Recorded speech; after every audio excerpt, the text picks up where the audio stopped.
des pneus, des barils, des roues de vélo et bien plus encore.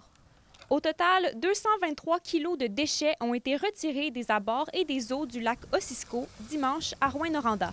Mandatée par le ministère de l'Environnement, c'est une équipe de l'organisme de bassin versant du Témiscamingue qui s'est affairée à la tâche. On va dire que c'est pas dans les places où il y a le plus de monde qui y vont, donc ils le voient pas nécessairement. Mais c'est pour ça également qu'on essaie de faire beaucoup de sensibilisation puis de pouvoir montrer au monde qu'on enlève ces déchets-là puis que chaque petite action compte.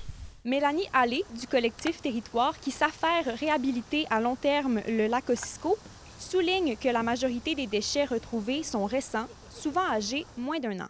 Ça a l'air de rien, mais un pneu comme ça peut se dégrader et dégager des contaminants pendant 300 à 400 ans dans l'environnement.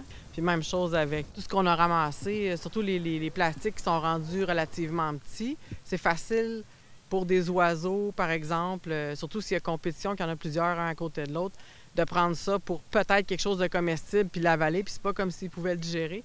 Donc, à toutes les occasions qu'on a de pouvoir faire une part, dans le fond, puis enlever des déchets, bien, on le fait. Des bénévoles ont participé à la décontamination, une occasion idéale pour sensibiliser le public à l'état du lac. Oui, là, j'arrive du fond du lac, là. Je trouve ça satisfaisant quand même. Ça a quand même bien été. On a quand même plusieurs kilos de résidus qui étaient là depuis très longtemps. Il y en a que ça fait peut-être moins longtemps qu'ils sont là, mais il y en a encore. Ça reste une tâche qui est très difficile parce qu'il y a beaucoup d'algues, il y a beaucoup de plantes aquatiques, alors on nage là-dedans, on s'accroche et c'est difficile de voir, en plongeant, c'est difficile de voir qu'est-ce qu'il y a au fond du lac. Fait qu'il faut peut-être reprendre l'activité au printemps, avant que les plantes poussent.